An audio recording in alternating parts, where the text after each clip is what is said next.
public reaction to the disease.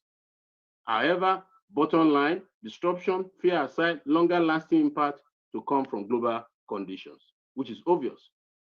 Here I end my story. The perfect storm. The current situation is a perfect storm. And I'm hoping that we'll be able to manage ourselves as individuals and as business to make sure we survive the storm. May God be with every one of us. Thank you, sir.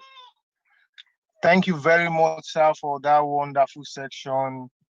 We say Jazakumullah Kharan for sharing your wealth of experience with us. We just heard from Alhaj Ayodeji Wahid Abdul Rahuf, the CEO and founder of Think Startup Beyond Borders. He he took us through a ride of what the social economic impact of this or implications of this um, COVID-19 pandemic is, as we are talking on navigating through the second wave of COVID-19. Thank you very much, sir. You can, for those of us that are just joining us, this is an open section, an open event and public sensitization and enlightenment program powered by Havek Leadership Academy. You can get to contact and reach out to Think Startup Beyond Borders on their website www.thinkstartupbeyondborders.com. Thank you very much, sir.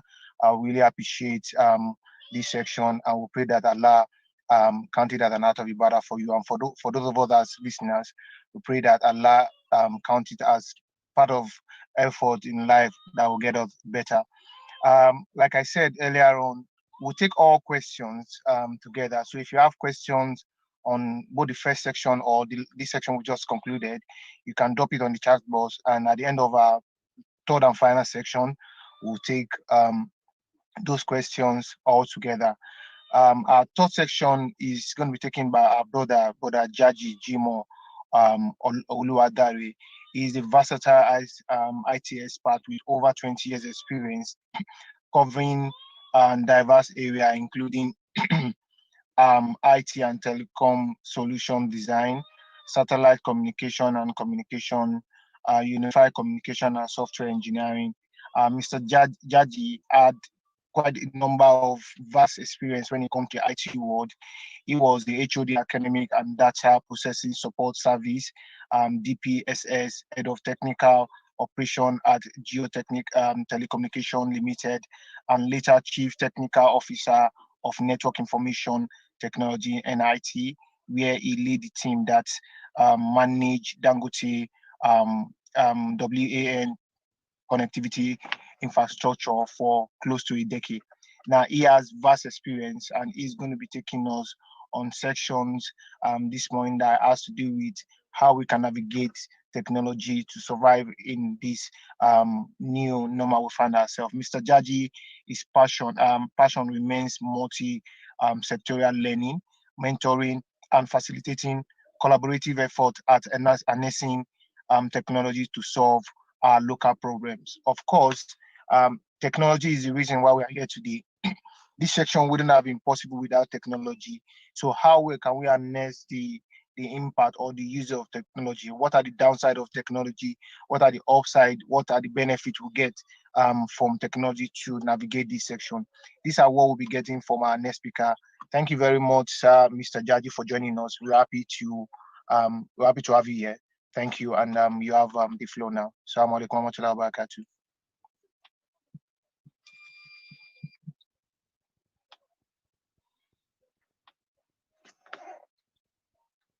Mr. Jaji, sir, you can please unmute yourself and continue, sir. Thank you very much. I just need a minute to put my slide on, please. Okay, sir.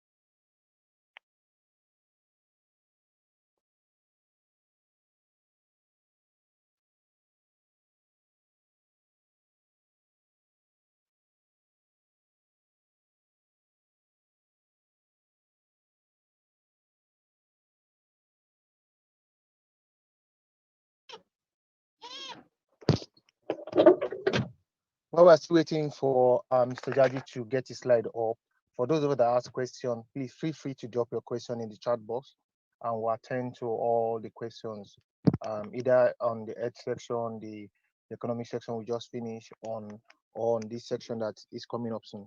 So feel free. At the end of the day, we take our questions. This section is expected to last for another 20-25 minutes. Thereafter, we'll take our questions and we'll round up for the day. Thank you for staying tuned, and Jazakumullah khairan.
Hello, sir. Mr. Jaji, are you still there, sir?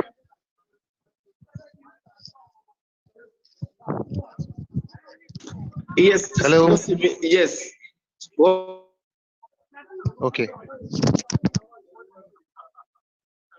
Now, for those that have dropped their question in the chat section, don't worry, we'll answer it after this section comes to an end. After this particular section comes to an end, we'll take all the questions. I see we have a couple of questions in the chat section already. So, for those of us that are here to drop us, if there are any concerns or questions you have on the two sections we've had so far, feel free to drop it in the chat box, and we'll take them at the end of the section we have in the Thank you.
Alhamdulillah. Assalamu alaikum wa rahmatullahi wa barakatuh. Wa alaikum salam wa rahmatullahi wa barakatuh. Alhamdulillah Rabbil Alameen. We thank Allah subhanahu wa ta'ala who has made it easy for us. And I want to express my appreciation to the organizers for bringing this very thought-provoking program, and then most especially the topic and its particular relevance in our contemporary life. And at the same time, I want inward to look for solutions to our problems and bring you ways by which we can make things easy for ourselves and for the society, and then for the community at large. Inshallah, I'm going to proceed with my presentation, and it's titled The Role of Adaptive Technologies in Coping with the Pandemic. Now, I've tried to summarize the slides, listening to my fellow presenters.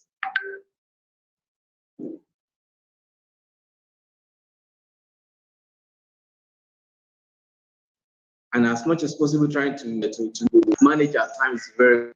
Now, the role of adaptive technologies in coping with the pandemic.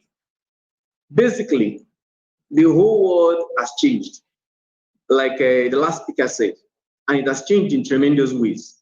And if anybody had thought that something was going to happen in 2018 or late 2019, even as of October, September 2019, nobody knew what we were headed for or what was up and what we were up against coming to 2020. But there, Allah subhanahu wa ta'ala in his infinite wisdom decided to put that in our ways. And then we are faced with a global pandemic and with far-reaching consequences, in fact, unprecedented ways. So it has brought us with a lot of challenges, and some of those which have been highlighted. We have a lot of issues, mental health issues. In fact, even homes, as homes are closing in, people are coming together, families are getting reunited. Now, that is also throwing up some other challenges. And some of those things have been mentioned, our mother. And those includes, violence at home, more issues of economic challenges becoming, and there are also the positives there. So, and of course, we are contending with a pandemic that has taken so many lives. Unemployment is one of the challenges. Poverty and starvation, and the whole world has been thrown into a global recession. And of course, we like it or not, everybody is getting to live a reality. And that reality is what? We are living a new normal. We are in a new normal. And then being in a new normal, the demands that we should be able to what? We cannot use old ways to handle new challenges. So it means that we have to look inward and we have to what? Be creative and innovative in bringing about what? Solutions. And that's what leads us to the next one, which are the challenges thrown up by COVID-19 in the education sector, for example. As an example, for example, we have a lot of schools. We have gotten a lot of schools, both private and public ones. And we can see that teaching and learning process has been greatly impacted. In fact, there has been a paradigm shift. Before, it used to be traditional system. Contemporary times, it is what? Blended learning. Blended learning being a mix of what? A mix of online and of course what? Or you meet online and what? And some element of what? Of the traditional setup, system. So especially when we resumed these days. Now, we are also face to face with a lot of disruptive technologies, which are still going to highlight very well. And we are faced with the challenge of, if you need to cope, if you need to move forward, if you need to succeed, then we have to learn. We have to unlearn some of those things that we have learned before, and then we have to have what? New ways of what? Relearning new things, so as to be able to cope with the challenges. And of course, even the way we handle our homework for our children has changed. And in summary, basically everything about us has changed. Now, the map basically summarizes the global impact as far as COVID-19 is what? COVID-19, global impact of COVID-19 in terms of education, and we can see the map. You can see the map where if, unfortunately the conversion to PDF has cut off some of those details. You see that those blue areas actually represent those areas that were locked down, under lockdown as at last time. I mean, thankfully, we thank Allah that things have changed and the things are beginning to move. Now, what are those things that we have learned? Like my brother said in his presentation, we have learned so many things. Number one is what? We have learned that there is more to life than the material angle to life, which we pursue most of the times. And that is what we have come to appreciate more, the value of what? Human connections. We have come to appreciate that because even with your money, with everything, the super rich in the world were not immune from the challenge of what? COVID-19. So we have also gained knowledge about ourselves and others. Yes, we have come to know ourselves the more. We have even come to even know more about our family members and our society and the reality of our of our lives. Now, whether we like it or not, we have been forced to look inward. As a result of the isolation we have experienced, the limitation to so many things that we had, and of course the fact that we are beginning to embrace new skills, new ideas, and then exploring new horizons. And then and that takes us to what? To consciously or unconsciously having to reflect on our values and priorities. For example, we realize even in our social areas, in our social life, nobody will have thought that anybody could have conducted a marriage ceremony with just limited resources. But a lot of people had to. A lot of marriages were conducted with very few people around because of the social distancing, and everything still went well. So meaning that so coming to the realization that so we need not even waste so much millions sometimes. That's the extra ordinary spendings that, after all, they might not necessarily be the best, and there could be alternatives. And so there are so many aspects of our life that have been impacted, and we have learned so many things. And we have also seen business owners have come to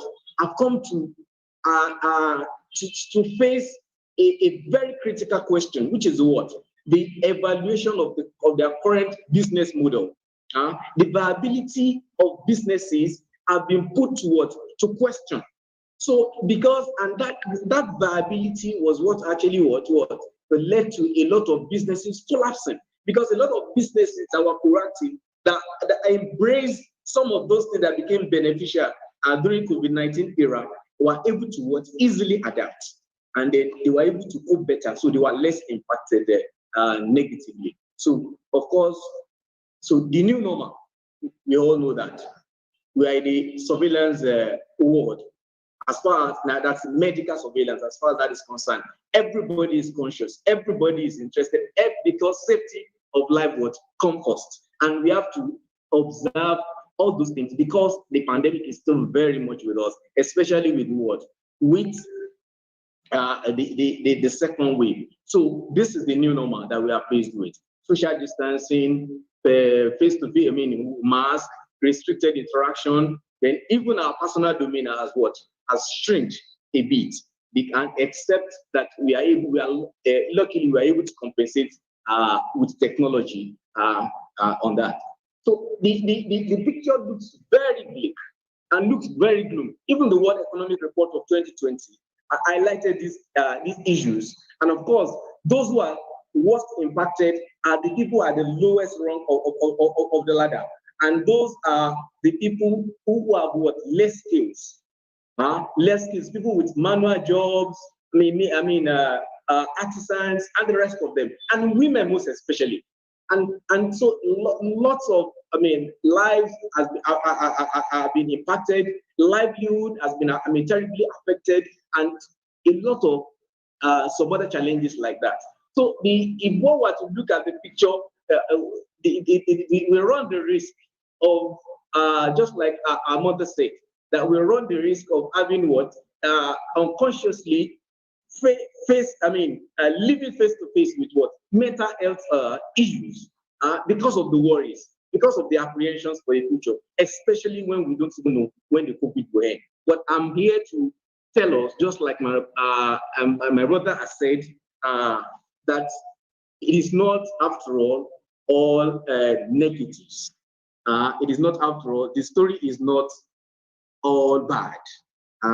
Even amidst everything that we have gone through, there are still what, glimmers of hope. There are lights at we can see that there is light at the end of the tunnel if we explore, if we do certain things, and those are the things that we want to look at. So that's why I said, even with COVID-19,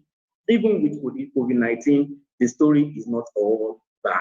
There are still lots of opportunities. Lots of opportunities in various sectors, if only we look closely. Because even in this opportunity, in this pandemic, a lot of people became billionaires. A lot of people became billionaires. A lot of people became millionaires. A lot of people actually had their own breakthrough at this particular time. So that is the other side, the positive side of COVID-19. And then we can see that in various sectors, like the agro-allied sectors, because whether there is pandemic, there is no pandemic, we must just eat.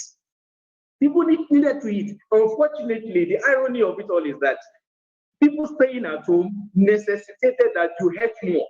And that was why families were complaining, everybody complaining on social media. I'm spending more, my children have finished the food at home, and the rest of that. We ate more, and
Salam alaikum. Please bear with us. There's a little communication glitch from his end. He's trying to rejoin and connect back to us. Thanks for the attentiveness.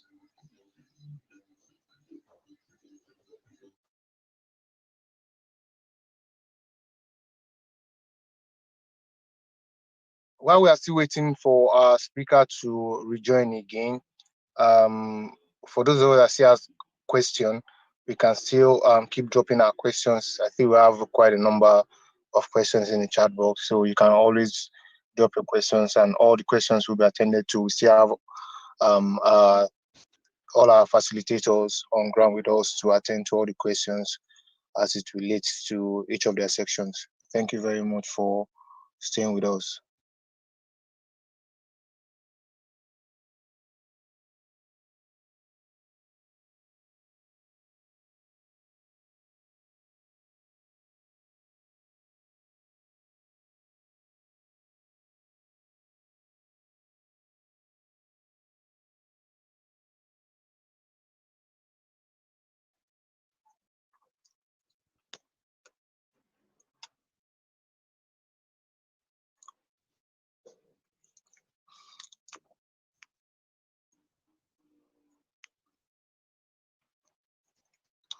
This section is an open event and public sensitization and enlightenment program powered by Havek Leadership Academy. Havek is a leadership academy duly registered and incorporated in Nigeria with a view to discovering, training, empowering, and equipping a new generation of leaders with the required leadership skill, competencies, and enduring values in preparing them for better future.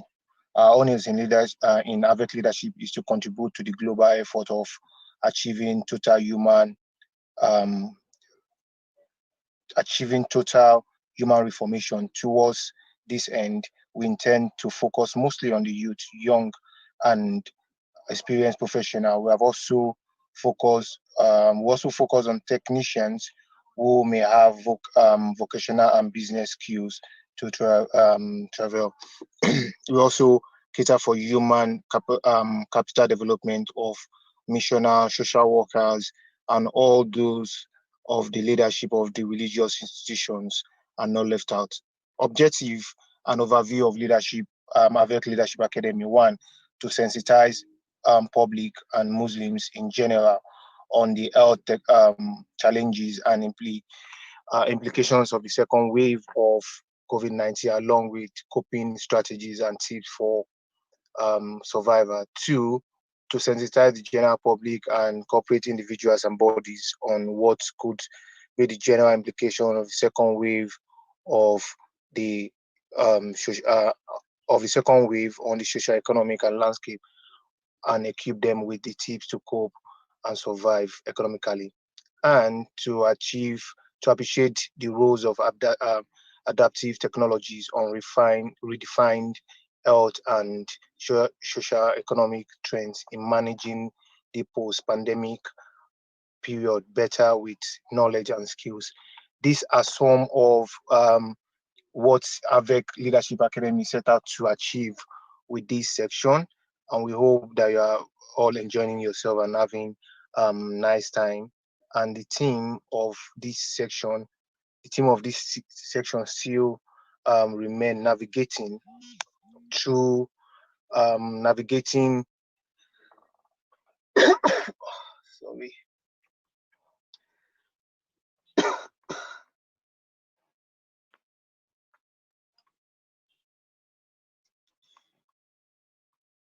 the team of this section is navigating out of the challenges posed by the second wave of COVID-19 pandemic, health and social economic implications. So thank you all for staying tuned while we still wait for our facilitator to join in. Okay, he's here with us now, so trying to connect back his audio.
So why our facilitator is still trying to connect his audio, maybe we can quickly just look at one or two of the questions while we get him back. As soon as we get him back, so that we can come back to conclude with his section. I told you I will call you back. I was with somebody.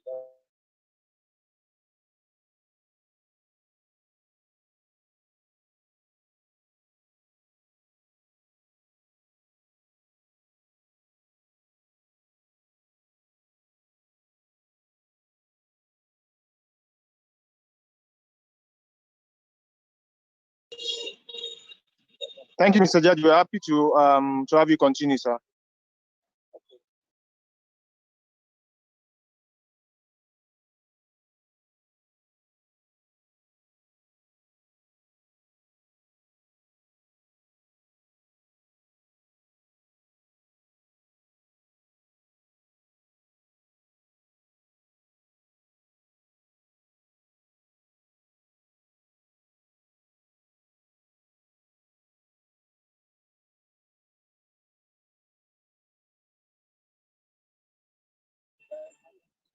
Mr. Judge, sir.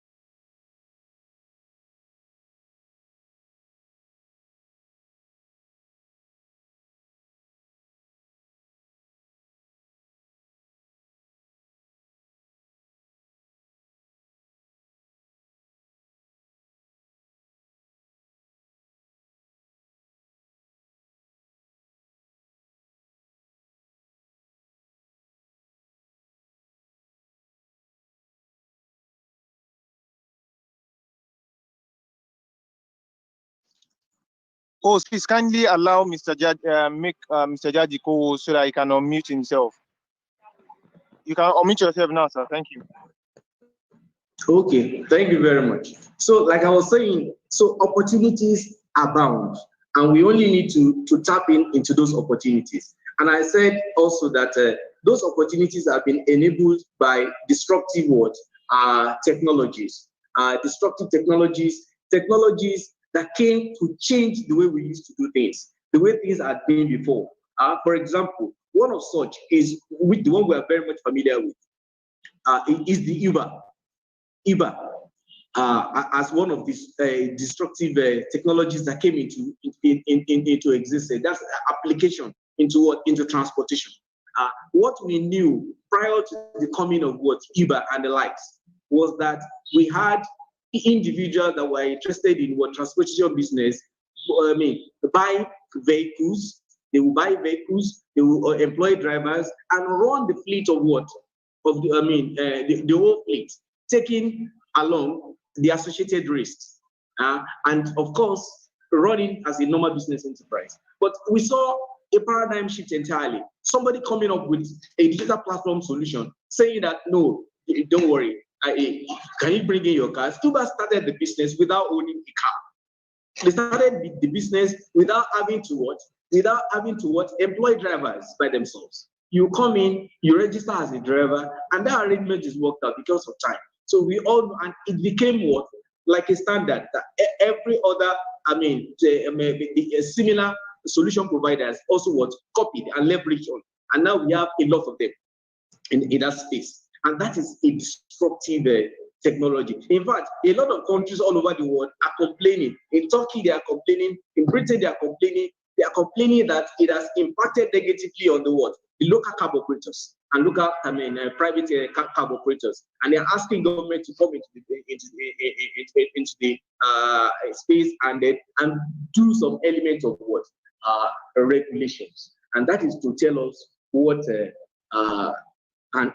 can really happen if we look inward and to assess all these opportunities that abound. Now, I will highlight some of those those disruptive technologies that have really assisted us. in getting where we are. But just before that, in order to assist us to move further, we will need to first and foremost appreciate one thing, that our mindset, our orientation, and our perception about the world we live in matters a lot. The appreciation we have for the current challenge matters, and the way we respond to it also matters. If you see it as this is the body, this is going to be this is a problem for me. I'm eating a roadblock. I'm eating a hard wall. I can't move. Then it stifles our ability to think creatively and come out with ingenious solutions. But if we see that, okay, the pandemic has come, and then whether we like it or not, I'm face to face with it. Now, what can I do? If we see it as a challenge, and then that quickens our brain, stirs up our brain to start thinking of ways of navigating around, containing the pandemic, eliminating it, and ways of emerging out, coming out stronger. And that's why I said that it is very important for us that we don't look at we look at the positive side of this challenge. That don't see COVID challenge as as all bad. Let's just look at it as a problem, as a barrier against our progress. But let us see it as as a challenge, because if our mindset is that it's a challenge, we are more likely to find solutions and then to move on like that. Now, some of those disruptive technologies that we have been using includes telecommuting. Most of the time we resume 8 to 9, or some people even will close as late as 10 p.m. in the night from work. And when the pandemic came, everything changed dramatically. A lot of people for 3 months, 4 months have not been to their offices, and yet work has not stopped. Work has not stopped. So meaning that it is not necessarily the physical presence in those offices that matter, but those things that we do, and we are able to do them in different ways and in productive ways, then we are good to go. I remember in a conference in Dubai around 2020, we were discussing 2012. We were discussing about BYOD. That is the question of bringing your own device to the office, and there was still a lot of serious issues that there are privacy issues. There are so much of that. But now the same issues that we were addressing in 2012 at the GTX conference is the same thing that the world has been faced with that particular reality. Nobody talks about that now. Nobody even asks those questions, because you use your laptop, you use your phone, and you do all those things at work. Telecommuting has come to stay with us. And the same way, logistics business has been greatly impacted. I have a friend prior to COVID-19, it was complaining in terms of economic challenges and the rest of it. But I can say and now I can say it's become a lot richer, because the COVID-19 presented with an opportunity for logistics, and in the realm it dealt in was agricultural providing logistics support for agricultural produce, because everybody, we stayed at home, we ordered anything we needed online through our phones, and then it got delivered. And then from there, you partner with some other courier companies, and they deliver it right at your doorsteps. So those are things that are positive, and that came with disruptive application of technologies. The same thing, fintech as earlier mentioned. A lot of things that we were not used to before. We hardly carry cash these days. We do our things, everything, most of what we do, our financial services, is taken care of on our phones. They make life easier for us. Even the government, social investment, SIPs, was actually based on the same platform provided by this by fintech. And so we have a host of them. So it's another reality that we are having to live with, and it's a good one for that matter. And of course, in the realm of cloud computing. In the realm of cloud computing, we now have service as service, software as a service. that come because of the challenge. Even prior to this, that has been in existence. But now the reality of COVID-19 has made it even more imperative. What is software as a service? It simply says, instead of having to buy Microsoft license or buy whatever software license, host everything, look for servers, look for cooling system, provide security, those things that you don't need to do that. You can as well subscribe to cloud computing service providers. And then when you subscribe to them, what simply happens is that what? You get the same service, the same service, you get it what? You get it done without, with taking when those other, those other overheads have been taken away from you. So you are not bothered about whether it has cooling system or providing for infrastructure. So that is what, and that is one of those areas that we have seen. Even locally, it exists. The RIBI exists for financial management as a platform. Timing is for, also exists as far as that is even within our space here. And the same thing, Ilium, and aside from Ilium, a lot of other health service providers have come up on online platforms. What are they saying? Okay, we will provide you with what? With virtual health services that you can connect to a doctor. You can, those things that you normally do physically. So that has been enabled by what? One of the disruptive technologies under cloud computing. That is under we have what? Service, software as what? As a service. We also have infrastructure as what? As a service. So moving forward, in fact, we also have that area which I'm very much interested in, and I also would encourage us as much as possible to embrace, and that is what? Talent as a service. That is the way the world is going now. Talent. What is talent as a service? Anybody that is familiar with Lagos setup will understand that the company came a few years back. That's an IT company came providing this kind of service. An example, a local example is what? Is Andela, just in Yaba here.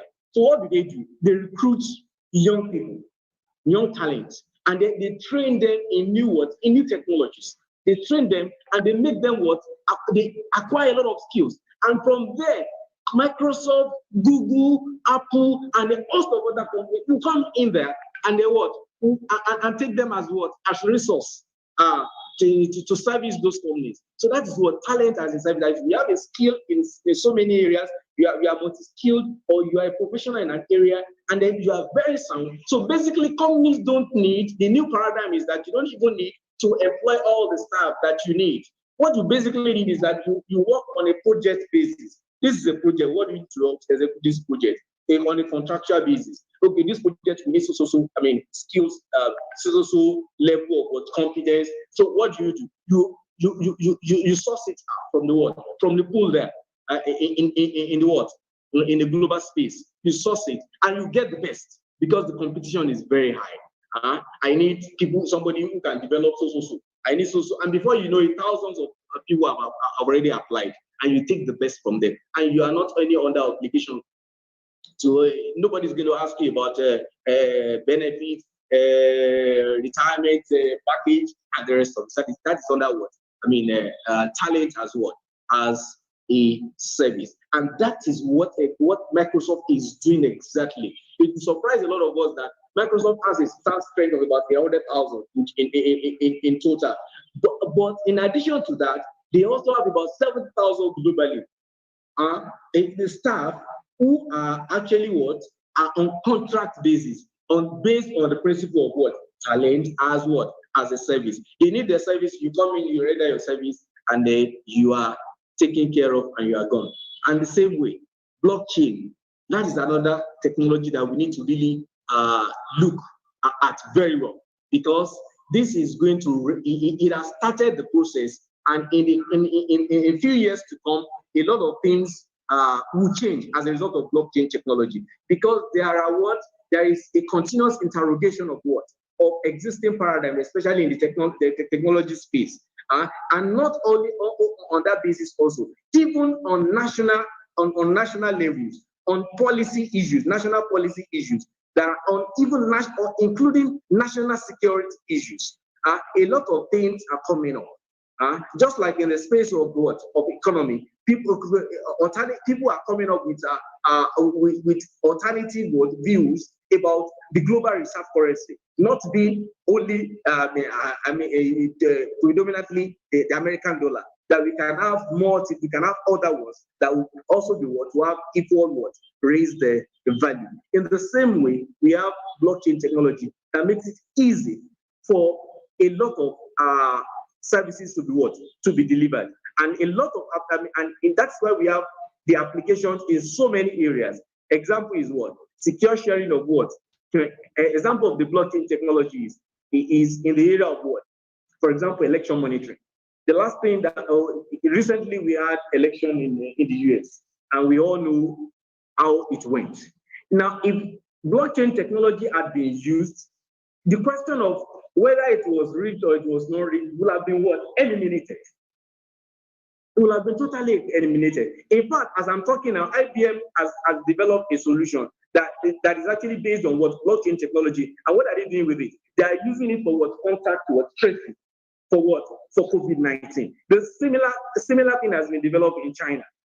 And they use it for contact tracing. What does that mean? It means that at any point in time, you can be able to trace that, okay, this person met with this person. This person was at this so location. You collect a lot of a large repertoire of data on it. And then what is secure about it is because there is it is a distributed architecture platform. It is, and with at the same time with very almost you can almost say as it is. You can almost even say 100%, if not at least something close to that of security as far as it's concerned. So blockchain technology is one of the things that we should look at. Also in the realm of in the realm of the LMS, learning management systems, we have seen solution providers in the edutech space. And then a lot of schools have also embraced a lot of these platforms, Zoom, Meet, WebEx, Skype, MS Team, WhatsApp, and a lot of them, just like it has been similarly applied in the areas of SMEs, businesses, even the man that sells, everybody that sells one thing or the other, they're on these platforms now as a result of what they have. And also, digital technology has changed the way we used to work, and I've briefly highlighted that. So what do we need to do to move forward? What do we need to do to move forward? Essentially, what we need to do to move forward is that we have to appreciate that we have a reality. And the reality is that we need to reskill in order to be able to cope, in order to be able to move forward successfully. We need to do that. And there is that fear that how long will it take? Does it mean that I have to go back to school? I have to start doing these things? And it is not necessarily going back to school in the 4 walls of schools. We have a lot of trainings that are available online that we can engage in. And surprisingly, in a research that was conducted by Coursera, it says that you will be surprised that you not even need as much time as we will have thought. We see people who knew nothing about programming, who knew nothing about software development, and when they put their mind to it and they dedicate themselves to it, and you see that in 3, 4, 6 months, they already began to do something, and then they are moving also in so many areas. So this is something which is very important for us, that we need to reskill. We need to face that reality and not shy away for it. So because of time, the slide also contains how long will it take us to reskill, but I will just skip that. So essentially, what we need to do is that we need to adapt. We need to adapt. We need to embrace technology and upgrade our trains, and then When we and for businesses, we need also. It is not only about laying off staffs, but those staffs can be put to productive use. So we need to develop what in-house what training programs, leverage on available platforms for those training, and free online resources for those trainings. And also, when businesses need to adapt, businesses need to move into other areas as a result of the challenge, there's nothing wrong with businesses allowing people to come in as what? Apprentices. Because the skills to move forward is in short supply. So businesses can as well have provision where people can come in or existing staff can be retrained to be able to to perform new jobs. So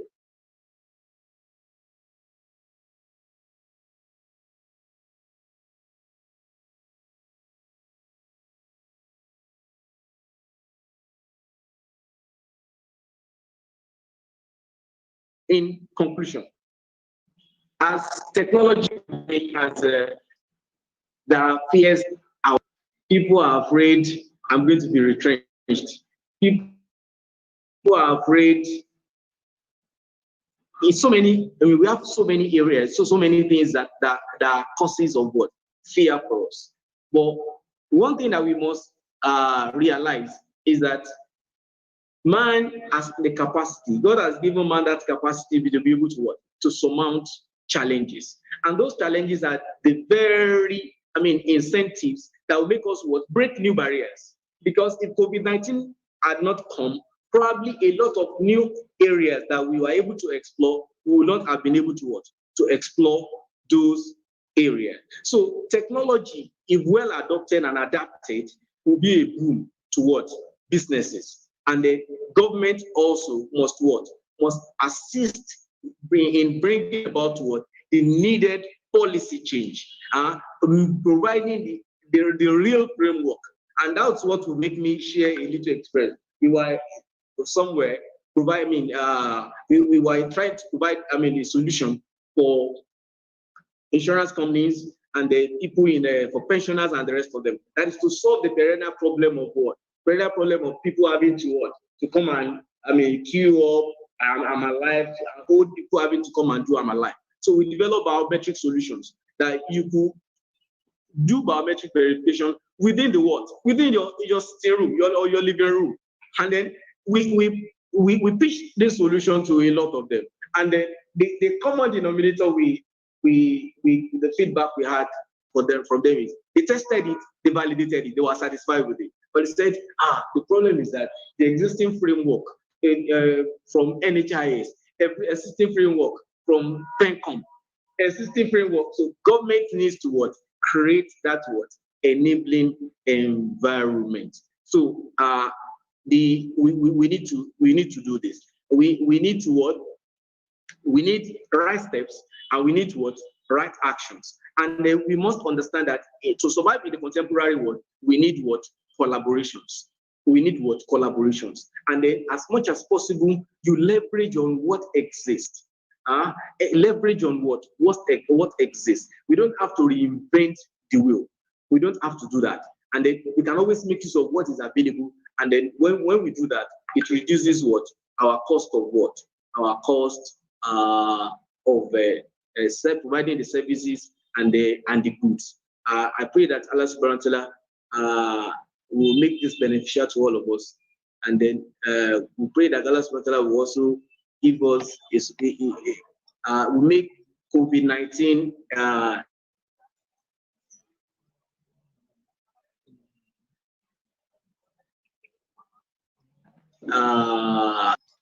to greater heights by providing advancing the cause of what? Of our work, the cause of Islam and humanity. For listening.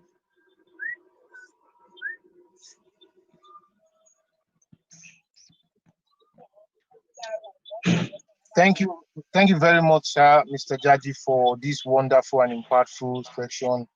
We say Jazakumullah khairan to you. May Allah also accept to others, accept these as part of these that will grant you Al Jannat Firdaus. Now, having come to the end of the third section, we'll just briefly, of course, we are way ahead of the time scheduled for this section. Apologies for the little itches we have during the course of the section.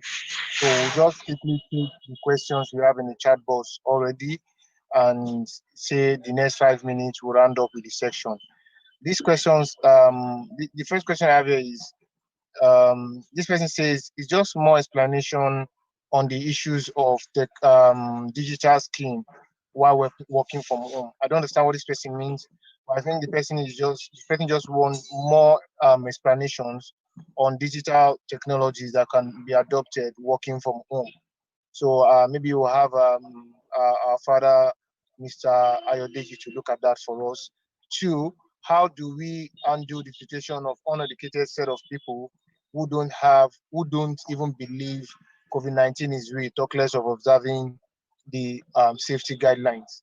Of course, while we have a lot of people around us who are uneducated and don't believe that COVID exists, those of us that had the opportunity of knowing about this and also attending sections like this, it is our duty to pass it on to them. We try as much as we can to keep um, explaining to them, keep enlightening them until they know. And while we observe all the guidelines, safety guidelines, let's ensure that we do that to them so that in a long run, they will learn to live with us that way. Because when they see you doing it, they get to believe and appreciate it more. Now, this person says, I said for all this insightful section. My worry is about the orientation of majority of Nigerians on this pandemic. After one is self, after oneself is caution and follow all the guidelines as highlighted, majority of people you relate with in the day-to-day activity or even in public service area are poorly oriented and behave so. How do we manage this situation? Like I've just said earlier on, when you observe all the rules, all the guidelines that have been given by safety and health officials, they will in the long run get to accept it with us. And that is why sections like this are also important. You invite them in for sections like these, carry them along, also pass the knowledge you have learned from sections like this to them. And that way, we will keep on pushing ourselves and keep getting people on board with us for them to believe in this section. Now, this person says, I pray Nigerians comply with the rules and guide to curb this pandemic. Amen. So while we're praying, we also need to walk the walk too. Walking the walk is transferring the knowledge we have gathered in sections like this to people around us for them to also benefit from it. This person said another issue we have is how to make private school owners, parents, and teachers key into e-learning. The private school owners are seeing physical classes as a way of making money. The parents are not ready to sacrifice little of their time and cost of internet facilities for their wards, even service charge for online learning. Some teachers also remain in this primitive era. Of course, this is very, very valid. And I'll also leave our father, Mr. Ayodeji, to also speak to this. Okay, this is like okay, the second to last question here. He said, I think the technology enlightenment campaign should be taken and sold to the businessmen and women in the locals for them to embrace this technology to transact and boost their businesses in the era of or reality as invented by COVID-19. Yes, I quite agree with you on that. So maybe we'll have Mr. Jaji to just speak a little to what technologies people can quickly adapt to help grow their business. So I think that's all we have as questions here. So if our father Alaji, Mr. Ayodeji will want to speak to any of the questions has been read out. Assalamu alaikum, sir. Yeah, can you give me one or two to talk about so that I'll be specific? Okay. So this person, okay, I'll just give you one. Okay, this person said they need more explanation on issues of digital scheme while working from home. So I think what person is okay, what are digital technologies or so that can be adopted while working from home? So you can speak to it. Then Mr. Jaji can also speak to it as a tech expert. The digital knowledge has the basic. I think first we need to start with the basic, especially for the artisans and the local people. And the basic one, which they've been using, a lot of them, I imagine sometime when I see an artisan holding a phone worth about 350,000 to 50,000, I wonder what he's doing with it. And what probably he might have been doing with it, which is the usual mode, is the Facebook, WhatsApp, which are the common one. And if truly is using it, this is a very good opportunity for him to convert it to commercial use. Because the essence of most of the social media tools, what people have turned into, is not what it's meant to be. Like your Facebook is not meant for you to show your pictures, your wedding pictures, your celebrity, your celebration pictures. You're meant to change the content of your Facebook. They should be using their Facebook to showcase what they are doing. What are the new discovery in their business? What are the new thing they found out in their business? For example, somebody that is a tailor, if you have done some dresses for some people, take the pictures of those dresses, put it on the Facebook, just like you on your homepage, and people that love it will start asking you questions. That's how people can contact you. and and that goes for so many other business. I've seen people during this COVID-19, some of very close to me, my sisters, because they've lost job. So the only thing they could start doing is that through the WhatsApp, they just look, because there are ways you can get people contact without you even knowing them. If you understand the tools of social media, they will just go to market on their own, buy yam, buy this, and tell you you have a package depending on what you can afford, and they send it to you, and people are asking them, and they don't go to deliver themselves. Even sometimes, even the produce they buy from the market, they don't go to deliver. They just call the market women to bring it to their house and call the courier people to go and deliver to them. So people should start the basic tools that they can use is what at that level. But at a higher level, businesses are changing on a higher level, and on that higher level, there's no point. I don't see how a business you say you want to continue to run without having a Zoom account. Look at Havek. You can't come on this board if you don't have a Zoom account on your own. You can't continue to use the short time, free times of 40-minute timing on social media. So you should have a Zoom account so that you can start doing a lot of things for your business. Even having to do a free services for people. This is a lovely one because people will know the service of Havek. If you are in the training session, if you are not doing it regularly, there's no way. And that's what we do on Think Startup regularly, so every fortnight. We let people that are successful using various skills. Like I would just recommend the next one that will become is how to use digital tools for your business. That's the one we're having next week Saturday for 4 p.m. Nigerian time. So this will let a lot of people that are just learning to learn the basic, because the guys will come with the basic and give people the ideas of what to do. I can leave the rest to Mr. Jaji. Okay, so Mr. Jaji, you want to also speak to one of the questions, maybe continue from where Mr. Ayodeji stopped, and also speak to this one that talked about enlightenment campaigns should be taken and sold to businessmen and women in the locals for them to embrace this initiative to transact and boost. So maybe give different ideas on what technologies can be adopted by local technologies for us going forward. On the enlightenment campaign, let me just chip in something. On the enlightenment campaign, the enlightenment campaigns has to be either society relating with some of these artisans, like Havek is doing now. If you can get hold of a particular society, maybe we have various artisan association. We have for various artisan association. If there's a way we can start organizing, it's part of our CSR as a society. We do it. Not quite long. We had a collaborations with the road transport union workers, and we're able to show them how they can get better in what they are doing, and some of them are keen to what we're doing. So that enlightenment, I think Havek is part of it. Mr. Jaji organization, or anybody that have organization to collaborate, because these people require the enlightenment on daily basis.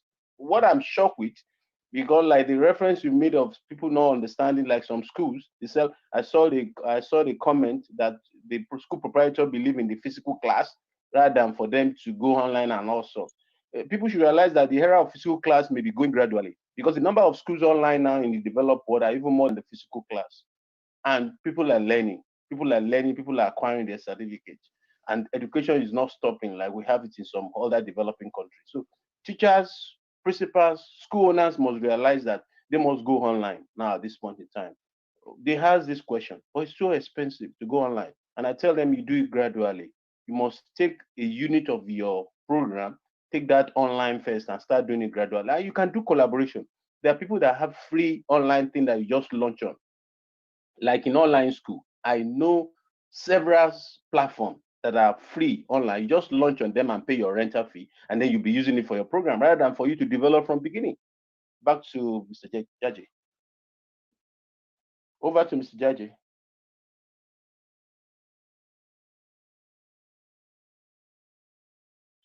Mr. Jaji, sir. Yes.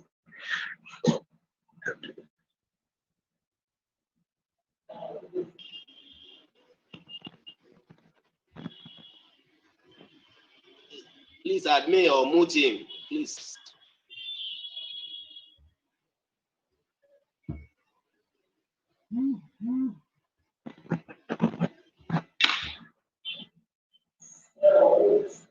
Yes. Thank you very much. I'm sorry I didn't get that question because I was off that time. I had network issues there. Okay, the question is around technologies that can be adopted for local businesses for them to scale through using technologies in this new era. What technology can you advise that people can start adapting to for them to get things going with their business? Okay, basically, what I would just say is that, just like my brother said, what we need to do is just to start gradually, and the easily accessible and available ones is just the social media. The closest is what? Is WhatsApp, and then followed by what? Facebook, and we can make use of these ones. What it will only require, it will not take more than maybe 30 minutes or 1 hour of somebody who knows how to do it, sitting down and then putting that person through. And if it's the intended user is somebody who can easily go online, just go on YouTube. You get just 5 minutes, 10 minutes, just type how to use Facebook to do this. Exactly the way, just type the way, any way you want to type it, you will see Google will help you modify it. And then you get a lot of resources. Videos, you get videos and steps to take, and even demonstrations. So it is as easy as that. There's hardly anything that anybody wants to do that you cannot find resources, overwhelming resources on the internet. So that is very important. Secondly, is that we have a lot of financial institutions. For example, GT, a lot of our banks provide all these services. They give you platforms. You just register with them. You give you platform on their what? They create marketing on their on their own. What is it? Internet infrastructure. And then what just go there is what? But right there, you can easily what? Make use of. You can sell on your phone. So why they take care of all the management and everything for you, so you don't need to even worry yourself about that. So it's like manner, e-commerce does that. E-commerce solution providers, Jumia, Konga, you can always, most of the things that we do on Konga is not the one selling those products, but what they do is what? They provide you and what? Opportunity to do what? To come in and sell your product, and just give them what? You pay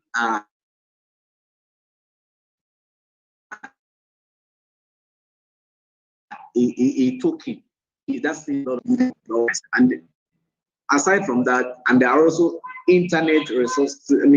Resources online areas you can go and you can find free websites. You can even just Google free website and you have access to how to do it, and you don't have to pay a copy.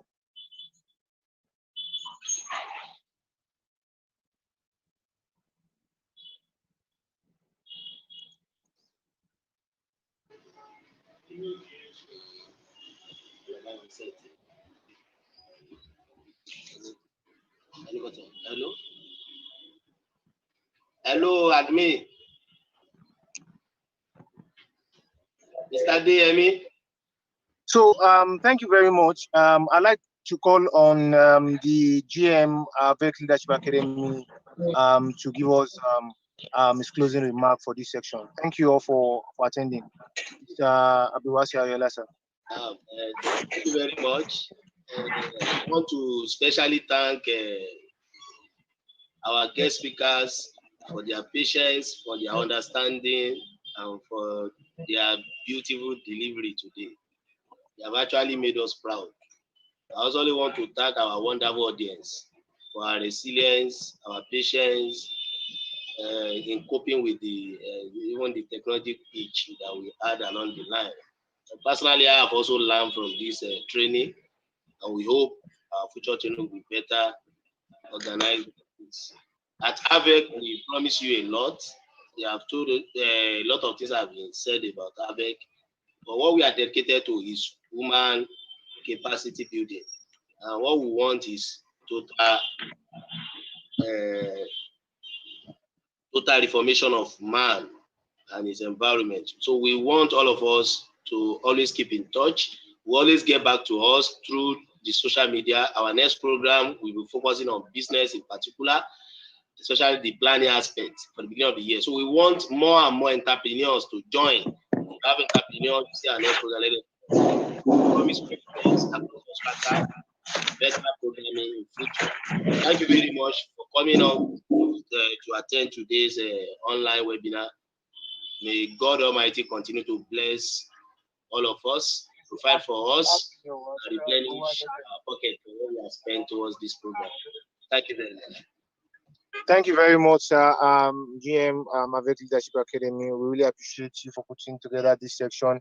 And to all our guest speakers, Mr. Ayodeji, Abdul Rafiu Wahid, Mrs. Omawumi, Morufat George, Mr.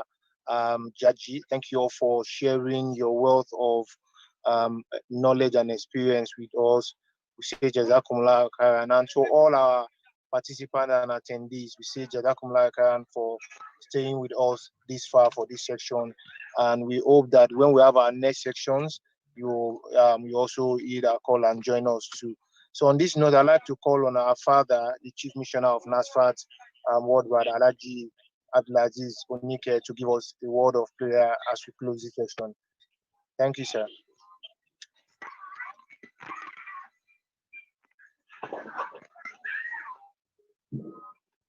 Same, sir.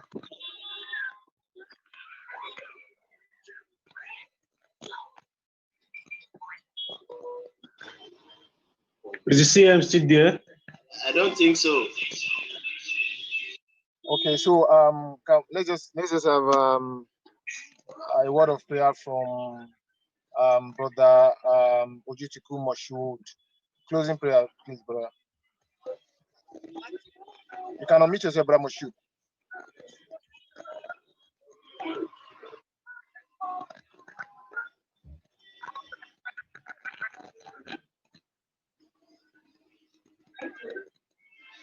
Alhamdulillah Rabbil Alamin Ar-Rahmanir Rahim.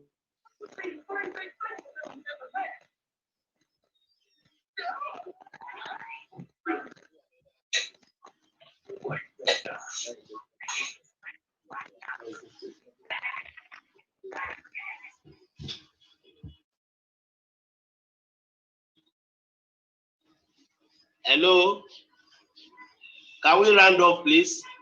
We seem to be having a serious issue, so I'll take up from here and round up on behalf of the CM and Moshood.